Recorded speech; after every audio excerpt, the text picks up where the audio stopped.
Roger Federer enjoying his lap of honour, and Jim Courier, it's quite a contrast to the Roger Federer we saw 12 months ago.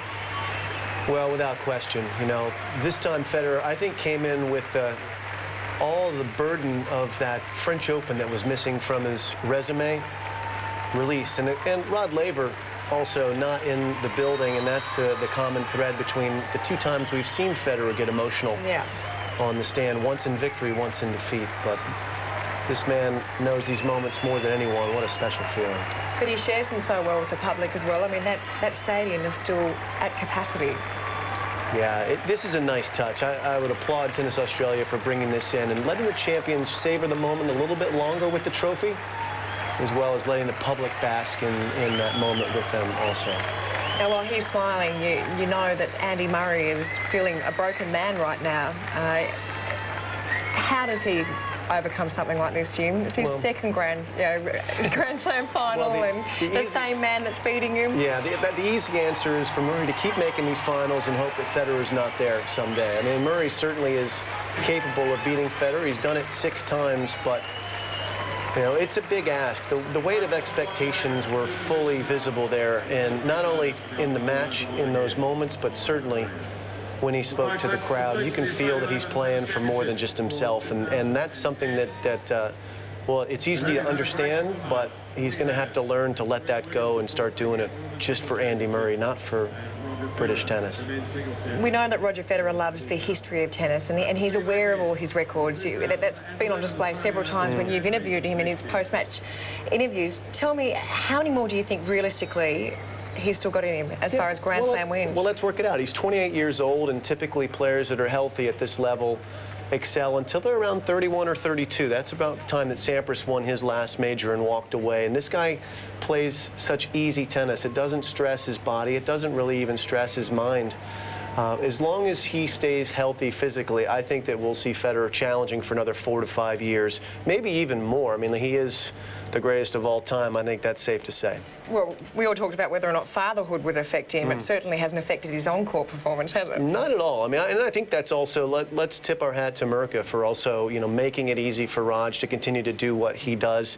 No one's done it in a more sort of stylish fashion than Roger, but he also, I'm sure he's bifurcated a little bit. How could he not be? Twins, you know, that's a big part of his life now, but he still has the freedom to come out and do his work in the office, and you know, the numbers are just staggering when you think about it, but when the ease is the thing that really I marvel at. Yeah, well, hopefully he's going to be joining us up here in the studio not too far away. But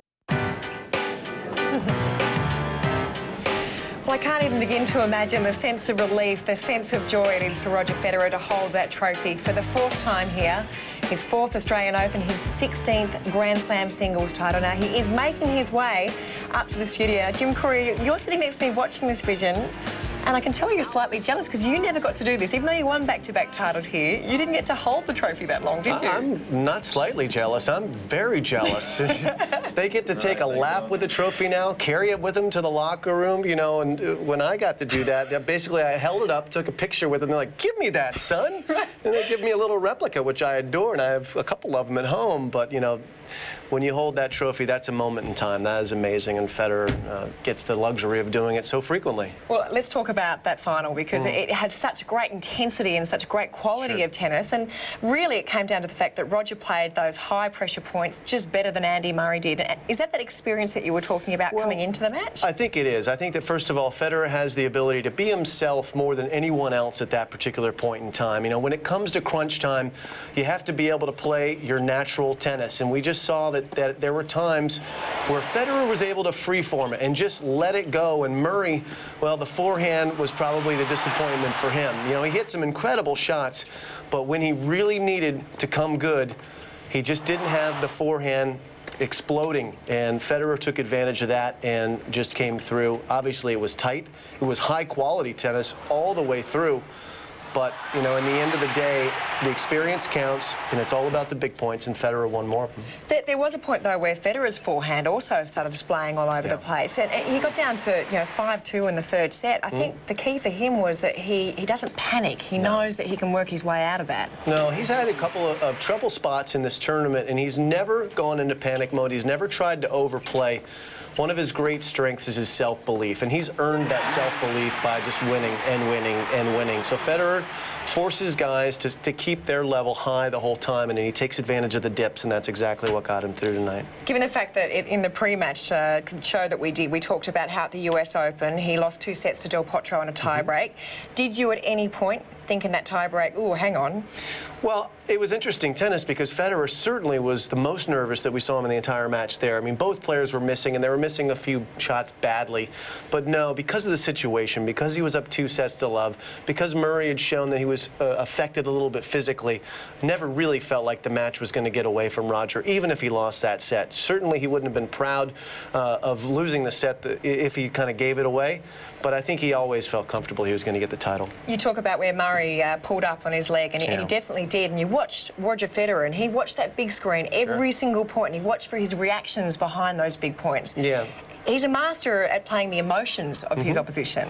Well, he's just a master at everything. I mean, he used the psychology before this match, telling the crowd that, you know, what has it been, 150,000 years since a Brit has won a major? I mean, these are small things, but they also count. He's putting one on the scoreboard and a thought in his opponent's mind. He knows Murray was watching.